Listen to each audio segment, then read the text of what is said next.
Greetings, everybody. This is Wesley Pepper. This is the Art Lexcia podcast.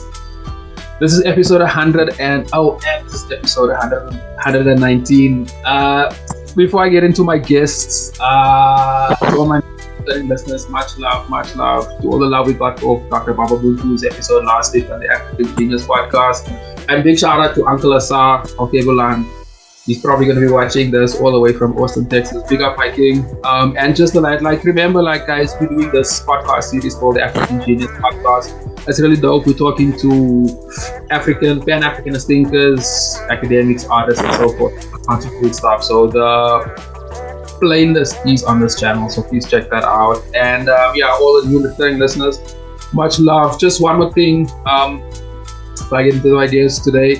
I've been recording a lot of shorts, so please check that out. I know I've been getting a lot of love on there too. So I think some of them are pretty cool actually. So if you're into that, please check that out.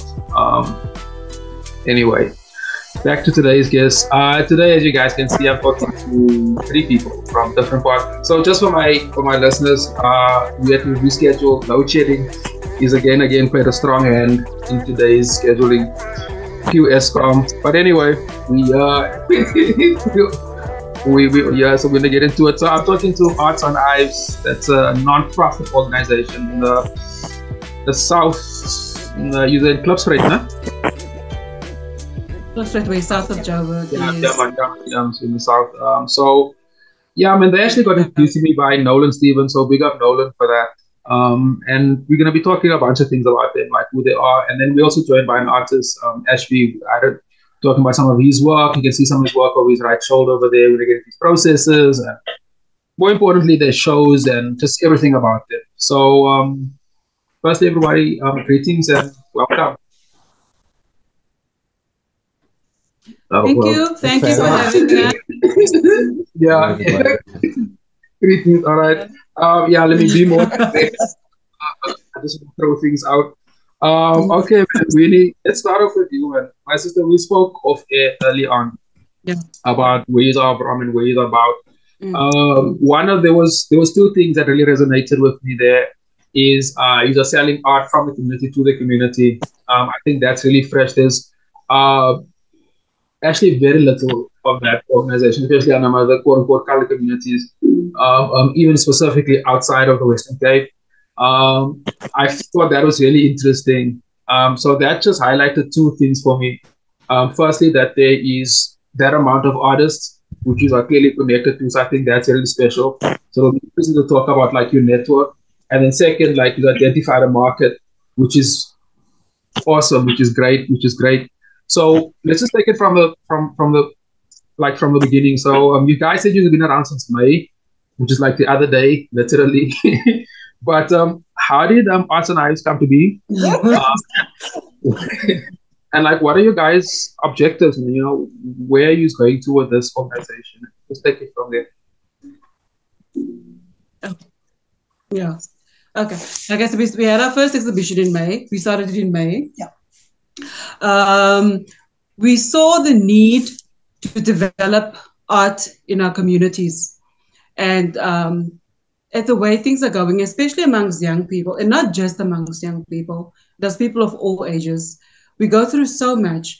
The pandemic has brought out so much in human beings that many a times people don't know how to handle the issues that they're faced with. So our first objective is to bring out all the artists in our communities for one, and develop them and show the world what we have. Start amongst ourselves and then show the world what we have. Also, we need to we're looking at mental health, creating an outlet for people to be able to therapy through art, if I shall say. That is also what we're looking at. Sure. We had our first exhibition in May. It went very well. We had our second one on the 26th of August, of which Ashby is our headline artist for that exhibition fair. And we're looking forward to that. For sure, for sure, for sure, for sure. Just another thing that really hit home there. You said that like it's what mm, let me say like this, like art is not or being an artist is not something you choose, or it's not like I don't know a single kid that was like by the time I'm 18 I'm gonna be an artist, I'm gonna paint or something. It's something you're either born with, and once you get that quote unquote calling, it's there, and then you follow suit. So with that in mind, you were saying that like I find this profound, man, and I'd like you to comment on this. Like you're saying that you guys saw the need that happened post pandemic. You highlighted so clearly you're in touch with like a greater community, and you're in touch with a lot of people, creative people making art. How did that connection? How did you guys, how did everything like come together and like, okay, we're gonna do this? And your networks, can you just explain like where all the artists from and like areas, and how did you get to know everyone? It just came about with Jennifer, for one. She does miniature arts. She's one of the artists that will be featured as well. And she's my partner in the NPO. And she used her art as therapy. And we thought we could roll that out to the rest of the community. So we reached out to many of the artists in our area.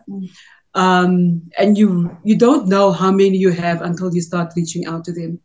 And we have quite a few. And many of the artists that we came across are very disgruntled. Yeah, with the industry. They felt exploited, and they were very apprehensive about joining us on this journey. So the few that came, we had a very successful outcome, and others saw. Yes. And now the next fair, the next exhibition will be a little bit more. Our theme, our motto is like start with what you have where we are. Yes. And that is what we did. Exactly. In our little corner, we started off, and wherever this may go, let it be. And one other thing also that I think we should note is that, since we've been doing this, a lot of people have actually approached us and asked us, are you going to have workshops? We want to teach kids. Are you going to bring this to the community? Are you going to show the kids what to do? Are you going to show us how to do this, what to do? What can we learn from you? So we've also, one of our other things that we want to do is we want to have a workshop where we'll teach kids, like I'm going to teach kids how to do the things that I do. I've got this, I make flowers, from the toilet paper holders, that we throw away, so everybody's collecting for me. And I want to show the kids how to do that. Have a day, show kids what to do. Don't throw away things. Use the waste that you have and create. That's all what we all about. We want people to create. People think that they don't have any art within them. For me, I was a late, I'm talking specifically about me. I was a late bloomer. Yes, my late brothers were all talented. They could draw. I always used to take my school books to them. Please draw the Srankan, the lesson for me. Draw this down for me. Draw this for me.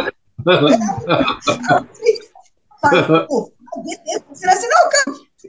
My brothers are going to draw for you. You sell it. Yes, not sell, just draw. But, as I got older, I realized that, I also want to do things. I also want to create. And that is how I started with doing Little Care. And I think it's a journey that you start out small and then you learn to crawl and then you stand up and then you walk and then you run. And that is what we're all about. That is true. And I find that with the new initiatives that we've had, there are so many people in the community willing to help. Our first fair exhibition, we got the school hall, our local school hall, and we got the use of that for free. We've had a few people sponsoring a few things. A lot of people are willing to help. And that is so encouraging because a lot of people can be helped. Interesting. And with regards to the workshops that we're planning, they say we draw in Ashby Mo. Yeah. I was gonna bring it in. A lot of work community. Yeah, man. I'm just so you know, like I'm just turning my video off because of the bandwidth. The devil is playing its hand again. But my brother Ashby, let me bring you in there, my king. Firstly, greetings and thanks for coming, man. Yeah, man. Let's just start off in the beginning quickly. And say how did you meet? How did you come into contact with Arts On Ives? Wait, first explain to me what type of art you do, um, and then you can tell me how you came in contact with. I've been sort of practicing professionally as an artist, I say, since maybe 2015. I studied sound engineering after high school, and while I was still in high school, there was a lot of conversations with me and teachers about, you should pursue something to do with art. I think in grade 10, I did technical drawing, and we had to actually split up our class because it was just boys in the class. So there was no learning taking place. It was just fights. Yeah. yeah. It was just a boys' class, and they had a bit of issues actually getting across and learning some stuff about what we actually there to learn. So, and then I think I changed subjects in the middle of the year. Basically took like accounting and business subjects, and then I think it was also just like in school projects, like you guys mentioned, where the teachers would say, you should actually try and do this, and they'd always sort of rope me into the art things. And it was also like my way of like escaping and not spending so much time in the class. So when people are having to spend a day in class, I probably get called to go do a mural or something. And that was sort of like how I enjoyed the art process and making art. I'm from Westbury.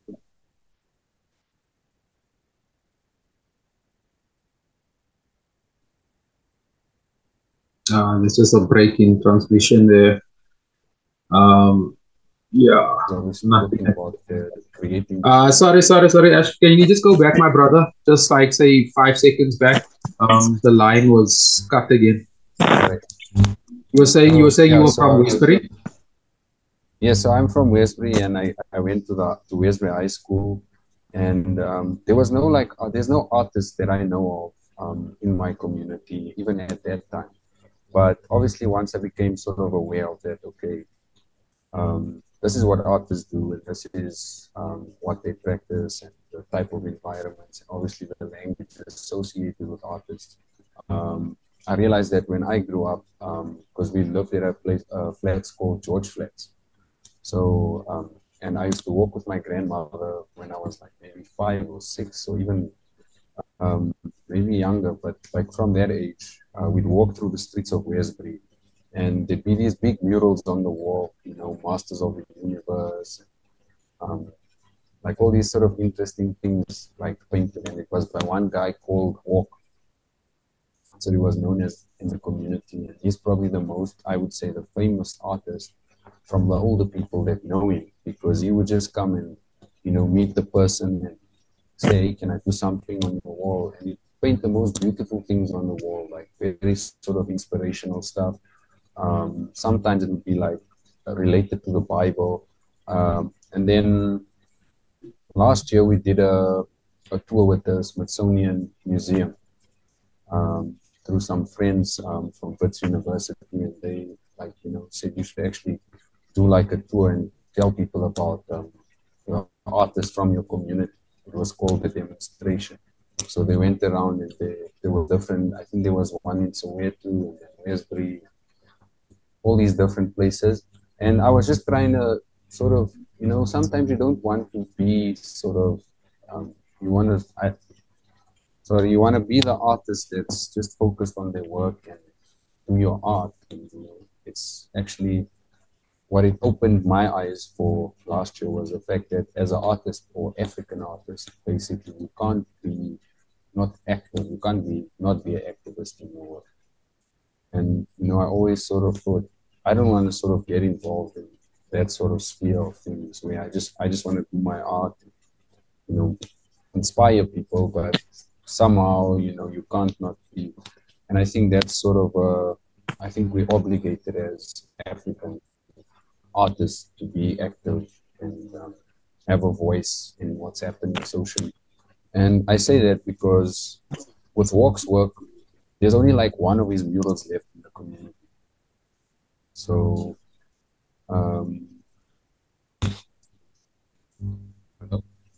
yeah. I'm with you there. When you say there's only one of these murals left, what happened to the rest of them? Has it vandalized so or people, just some down? people just, so this is, the story was that there was graffiti artists that used to come to our communities. And, they obviously were told to, decorate the place or whatever. And this is where I'm actually writing about it for like a self-pub magazine that we were working on. It's basically the whole argument about what graffiti is and versus graffiti in, let's say, somewhere in London. Because if you get somebody who's a street artist to come and paint, and so I draw contrast between that, where you pay somebody to come and do a mural on your wall, and they'll paint like, very beautiful things like birds, flowers, trees, all these sort of things. But then in our communities, they just bomb tags and, do graffiti. And yes, as well as the intention was good to make change the wall or make it look different. That's a very the context of graffiti mean in a yes, and what does it mean in the context of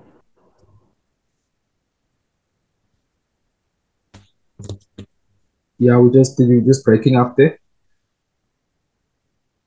But yeah, you just broke up there just about to end. But what you're saying, I agree with you there. The different about the context of the type of art that you'll find in certain communities versus other communities, especially abroad, especially in gentrified areas as well. Actually, I actually find some of the art in our areas actually quite insulting.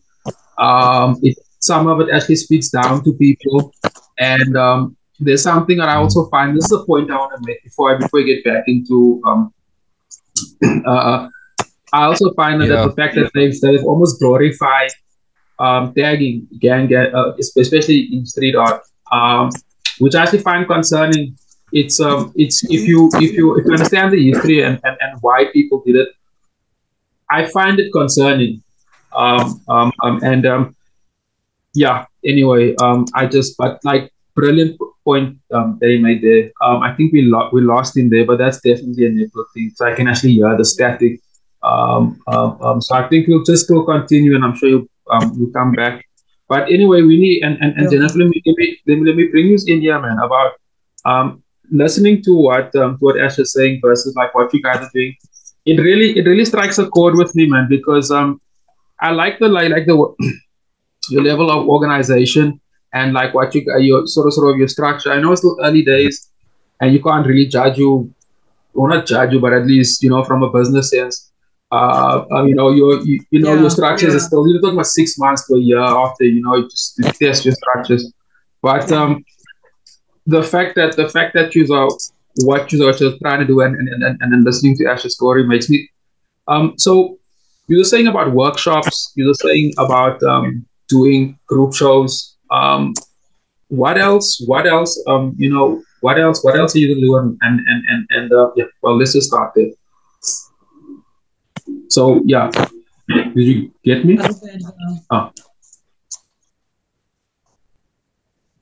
You got me?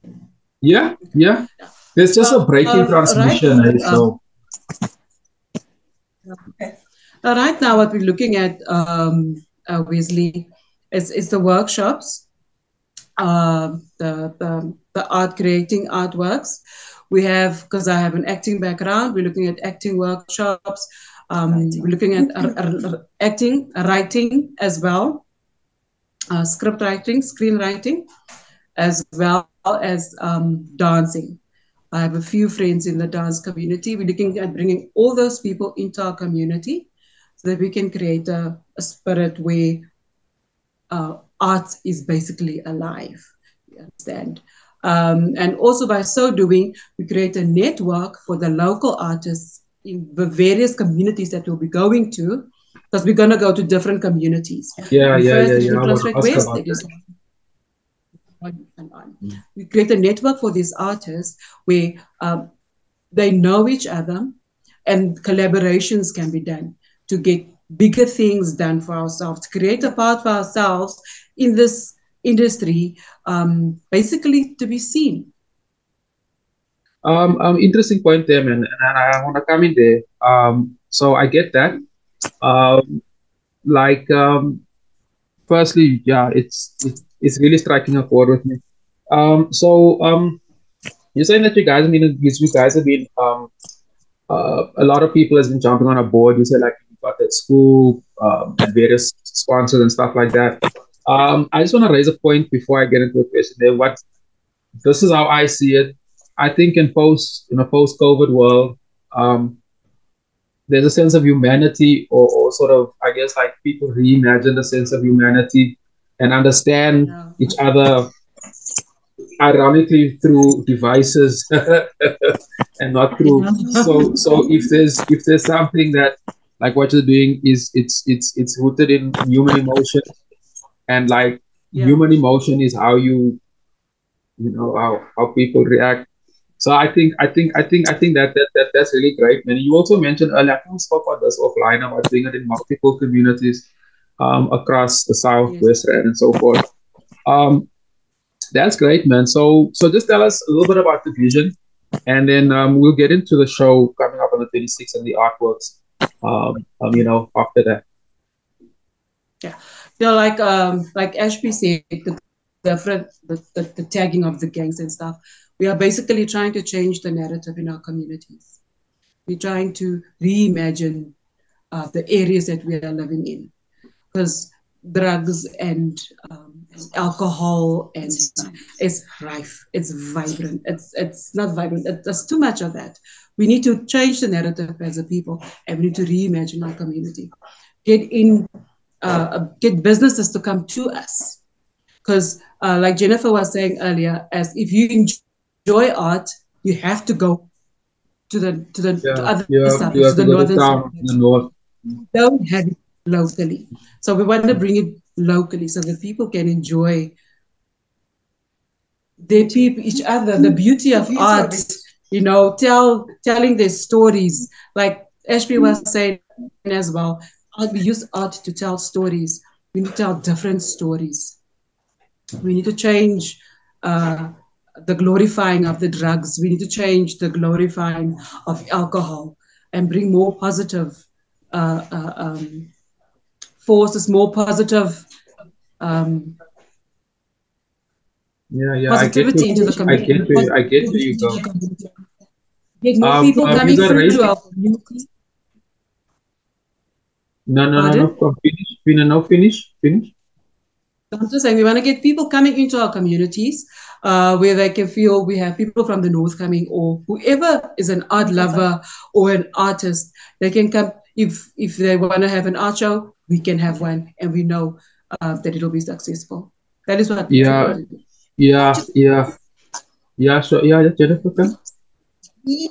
A lot of the we see that we've got some preteens that are interested in what we're doing, but we want to get to the heart of it. We want to get to that youngster. We want to get to that 16-year-old. We want to get to that 17-year-old, to that 15-year-old, because we found that they are the ones that are being, targeted. That, if I can say that, with drugs and with alcohol, just give them something else to do. Show them that there is something else that they can do. Open up, just open up their mind. Just get it to just click, so that they can see, just there are other things. There are other things out there.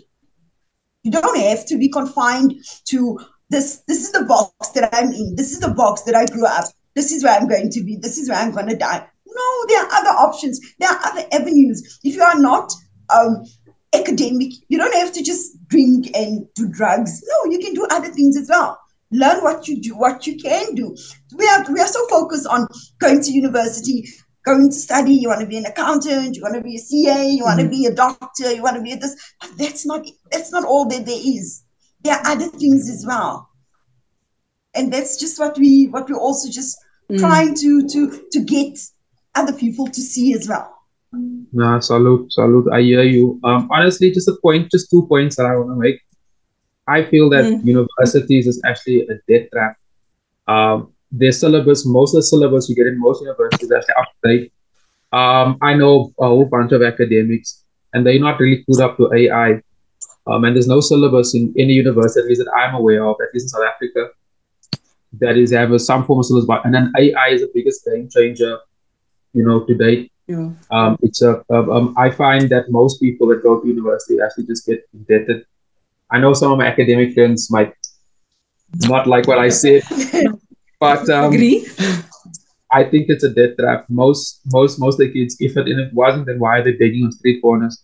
And there's another point I want to make, and I want to pick up on this point. And this, I just want to summarize basically what you were saying, my brother. I like what you're saying when you were like in class. We needed a way to escape. There was no way to escape. Sort of like not just mentally, but also physically. And about that sort of environment that can potentially create. And I find that very interesting because afterwards you mentioned the type of art that's the tagging and so forth. I find that very interesting, man. I think Tupac did a poem called "Rose that Grew Through Concrete." I always thought that was a very, very dope metaphor, and that's a real. I like the poem as well. But I sort of get those associations here that when the general environment is devoid of color, culture, life, it's very difficult to exist in such an environment, and it's even more harder to exist in such an environment and create art that is positive. So I just want to acknowledge that. First before we talk about anything. I think that is actually outstanding. I don't think it gets recognized enough amongst our communities because I think it takes an outstanding individual to survive in those and still through what they fill their brain and how they concept. I think it's just an outstanding thing. So based off that point, the thing about like glorifying booze and drugs and sex, that's also something that really strikes a nerve. And I get you with that. I just want to give you just another point. I was part of a research project some time ago and blah, blah, blah, blah. And one of the things that we were finding out is what the youth in most of the townships, mostly the southwestern townships in Johannesburg, it was a whole bunch of survey, but I don't want to get into the deep. But one of the stuff that we took out of that was that one of the things that the youth, there was three major things they were craving for, but the second biggest one was the lack of entrepreneur centers and centers that teach people how to make money, how to make a living, how to get out of the loop. Because the majority of the stuff they put in there, the parties, the DJs, it's just I'm a piano, it's just DJs making people want to dance, and politicians every 5 years. And there's a real so I still see what you guys doing as like a as a there's a word for it. There's a word for it, but like what you guys are doing is inevitable. Like you just identified all of these outstanding individuals and you network with them, and now you're obviously conceptualizing this work, which is outstanding. So in the next section, we're gonna record. I want to talk about the artwork. So in other words, like what type of artworks sell, and a little bit about the business side of it, man. So about the market, like who you sell to. Like offline, we spoke about the fact that you'll sell something in the north for 50,000, and you come to the wooden sell for 500, and it's the same artwork. So I just want to see like the economic, a little bit of the economics, and we can talk about the show on the 26th so you can give guy all the details and how to get hold of it and everything. So I'm just gonna close the session and start a new session. And I'll guys send you the link just like we did before we started. No, fine. Right. All right. Thanks. Get straight into it. Everybody, and we are back. Yeah, man. So just before that last break, we were talking about, we highlighted the sort of environment in which Arts On Ives grew from, and now we want to sort of just look into some of the details about the artwork, because I'm pretty interested to know what type of art. So, Ahmed, this is for anybody really. So Ash, you could jump in, video, you can, anyone really. Just explain to me like what type of artworks are you curating, or yeah, and where what type of mediums, styles, and what are the people saying through their art. Yeah, okay, I can come. Yeah, you go. From what I've seen, from the previous show Winnie had, it's really interesting because it's obviously different age groups, different backgrounds, different mediums, and I think that's what people can expect from the show, is to come and see something they might not expect from an artist they might not expect. A lot of my own work has now sort of become about found object, and it's basically just taking things from my environment and trying to make something from it. And it's also sort of rooted in the places and the environments I grew up in, where as children you're just told to go play outside, and you're not aware of like the problems in the community, or the type of environment you're living in. Your imagination just gives it a different thing. You look at an object and you might see something else, where somebody else will see something that's trash, or it's stupid, or it's throwing away things. In my workshops that I'm doing now, I use just basically cardboard and wood glue, and then I teach the kids how to do basic the Bauhaus. I don't know if you've heard about the Bauhaus. It's an old sort of German design school. So everything that we know and interact with daily somehow was touched or linked with the Bauhaus. That's how sort of influential they are. Where a lot of their students basically went and spread across the world and taught these principles. So I teach these principles to kids through the workshops that I do, and it's essentially just cardboard and wood glue. And I teach them how to sort of look at their environment differently and look at the stuff that you might find as trash. Can you show us something? Can you show us some examples, maybe? So I've sort of one of your show earlier on, and I can this see one here. That was from the Sophia Town Arts Festival. So I heard you earlier talking about. Close up. I can bring it for you. I can bring it. Yeah.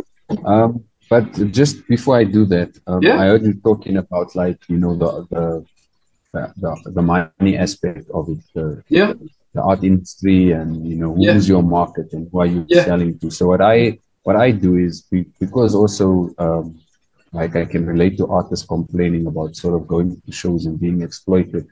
I think Winnie will tell you, when she told me about this, I was just asking her so much questions about which artists are there, who's showing, and where will you be showing this. But that is just because I look at my art, and I have different pieces for different places. Let me say that. And it's not like it's a lesser of, or it's a better piece in a different setting.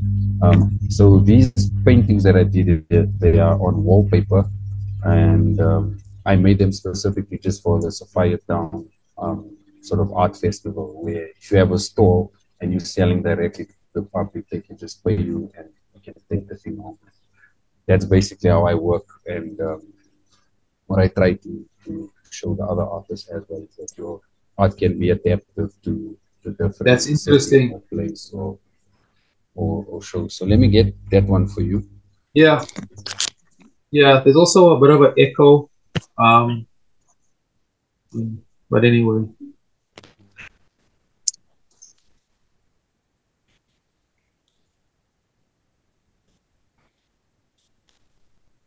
Okay, so this is can see it. It's just a. There So a we lot of go. my work is African masks. So Got when I it. started out, I just started making these masks from wood, whatever I could find, and I managed to actually, for my first publication that I was featured in, it was a sculpture called Nevo. It's based on like writings of mine that I did a while back. I'm still working on it, and it's basically how everybody sort of connected in a way with the sculpture. If I'm able to share my screen with you, Yeah. That'll be great. Yeah, sure. yeah, that'll be great. Can you still hear me? Sorry. Yeah. Please go for it. Yeah. I'm waiting. Sorry. It's interesting that you're taking while you're busy. It's interesting that you using African masks. I just think it's an interesting thing on many levels. Yeah, Actually, masks has. Yeah. So I don't know. So masks has definitely. I don't know. I've got like. I don't know why, but I'm just drawn to it. And are I've you worked with it, and it's all I do. So like, if you had to now give somebody, yeah, let me share the screen. I don't know. are you able to? Okay, so I think it's disabled. Yeah, I was I gonna think say. it's disabled on your side. I think. Okay. While we doing that, because that's gonna take maybe a second, because I'm not so sharp at Sorry. multitasking. Like Sorry. I've got to focus on one thing and one thing So at a a lot of my time. work is reference to mask. So if I'll be doing a drawing, I'll be drawing a mask. If I'll be doing sculpture, it will be a mask. If I'm doing paintings, it will be a mask. So because I just find it very interesting. Obviously, how people take things at face value, or how you get judged on how you look, or what people see. So I play a lot with a lot of that in my work. So these are a lot older. These are sort of like you can see them. Mm, So this was 2020. I did a whole series of these little scrolls and stained with tea pages. Um, mm. and, yeah, so I Okay. just sort of create this with pattern and shape. And, yeah. So and then this was during, I think, yeah, it was 2020. Okay. So so that's just some of the stuff. Okay. There's another one of that wallpaper. So these are sort of just ready to be framed. So you sort of see that. Interesting stuff there, my brother. Super dope shit there.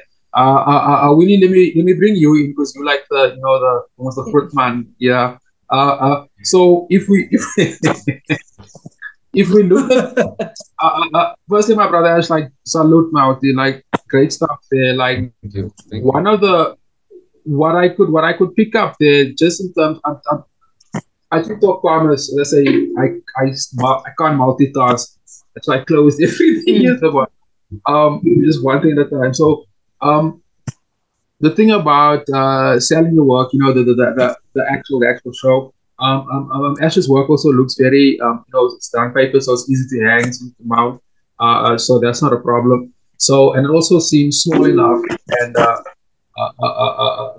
there's also a thing for that. So in other words, people who got an apartment, you don't need to have a massive house with like huge wall space. So that type of thing. So tell me, like, is is most of the work gonna be sort of in that sense, like sort of like A4, A5 size, most of that on paper, and like Jennifer does miniature work. So is that that gonna be consistent through most of the exhibition? What we're looking at, Wesley, it is various art forms. It's not about size. Whatever you have, you can bring. I have one of our artists that will be showcasing is a fashion designer. She's going to be coming through for showcasing her goods. Afro punk is her style. One of the artists does embroidery work. I got some of the pieces with me. This is a cushion. This is hand embroidered. This is a cushion she did, and this is a portrait that she's done. You see, that is embroidered embroidery work. Yeah. We have Jennifer's miniature furniture. She uses pegs. Like you said, all material is used. We have another artist coming through. He does carvings. He's very good. He's been in the industry very long. He was also very apprehensive because of exploitation, but we're looking at bringing him back in into the industry because he's got beautiful pieces. Fantastic, man. We have six. This is just fantastic, man. It's like great. What other, how else, or what other platform, or if anyone is listening to this recording, this episode, where else can they check your artist's work and about the show? They can go onto our website, Arts On Ives. We're on Instagram mostly. There, so we post most of our things. We feature some of the artists' works, various forms. We've got photography, like you said, embroidery. We've got all forms of us. We feature our artists on there, so they can check us on there. And for future, for the upcoming exhibition, if they have any questions, they're more than welcome to contact us via email. Email is on there, artsonives@gmail.com, or on our Instagram page. So just for the listeners, I'll be putting all their details on the description of this episode, so guys can always just go and reference that. Let's just wrap up here because, and I just want to summarize just another point that you made about the amount of the different variety of art. I think there's actually quite a sense of beauty in that, because that will probably be a bigger a reflection of the community than anything really, because the art that's coming out is all coming from the art. There's no commercial. Once the commercial machine takes care of it, then the art is sanitized. So I just think that will just be a beautiful visual experience. It'll also be interesting to see how the artists interpret different materials and medium. It'll also be interesting, because I was thinking of post-COVID world. We also reimagined how we re-look at everything really. So I think that's been great. Pardon my bad language. We're also looking forward. Before looking forward to the event, closing our artists, getting more businesses to come to us instead of us having to go to them, getting more businesses to come to us. And just creating making a way for ourselves. And taking it outside. Yeah. No, for sure. And I didn't actually want to bring this up because of a few. So I will definitely be keeping my eye open, as soon as Gallery 360 Africa is finally launched. I'll have a different conversation with you guys there, because there's all sorts of reasons for that. So pretty much what I'm saying is that you can definitely use this platform. There's a real art community on this platform as well. And thanks for coming through, man. It was really cool. Ash, your work is dope, my brother. I will put up your link on this page as well. I like the thing about the mosque. It's sick, man. There's a lot of associations I see. Can I show you one more? Yeah. Sorry. Yeah. So this is probably part of the. This one's like 2016, and this is now like the 3D form of it. So this is when I say I make it. What material is that? This. So this is like from like trees, branches, or. And then this is first sculpted, and I use like power tools to sort of carve into it and then just paint it. But yeah, there'll be a lot more for you guys to see at the show. I think that's why I think Winnie was lucky enough to come to the studio. I do encourage studio visits more than I Yeah. post Tell something. us where your studio is based. So if anybody, where people want to come So do your work, where can they come? definitely. So yeah, they can come to the Westbury Youth Centre. It's just at the same building where the Fifi FM radio station is, so everybody I know where knows. that is. I know Yeah. where it is. So so that's corner Duplessis and Dowling Avenue. And yeah, that's been my home for the past 3 years now, where the artist in residence basically, and we're also just trying to. I think that's why I was fortunate enough to sort of meet with Winnie, because our goals are the same: creating awareness and spaces where people can actually just come and do art and have conversations about art, and let people in the community and kids know that, hey, this is a thing and you can be part of it. And there's a lot more people now that are able to help you and give you access to the things and facilities you need. Yes. I admire that, my brother. Maybe you should look to do one of that mosque as a mural. I think that would be very effective, actually. I think there's a simplicity. It's the fact that it's such the shapes and everything is simple. Makes it visually because with murals, if you are talking about bringing a message or having a very specific something to say about, I think it will be a very effective. I don't know. Well, that's cool. I think you should do a studio visit. I think you should. No. I won't, man. What I want to do is also is do virtual studio. It's great virtual. We're in the process of doing that as well, so that your studio exists in augmented reality as well. So it's accessible anytime to any part of the world. People can just go there and then buy. And I'm also focusing on looking. That's something I was asking you guys about the business model. As much as I want my audience to know about it, I also want to see of how other creators are working it out, because I do believe that in a post-COVID world, more and more people are working from home. Our movements have changed, and our need, like you raised the point about highlighting mental health and highlighting, or rather, artists using art as a form of art therapy. Those things that come through, it places art and artists in a very interesting position that wasn't necessarily there 3 years ago. And now, with the advent of AI and the fourth industrial revolution, people's skills or movements and so forth is changing rapidly. And I think we've got a very interesting role to play. And the fact that you guys are doing this from ground level is too dope. So I think thank you for coming through, everybody, and thanks for sharing the work and your time. And I'm looking forward to working with you some more. No, don't worry. I'll be in touch with everybody with regards to the episode. Please keep in touch with the show. Thanks. Let me know everything about it, and I'll see where I can use my platform to champion African thought and leaders and thinkers, and that's kind of what I want to do anyway. So, people, much love, one love, and I'll be in touch with everybody regards to the episode. Thank you. Thank you.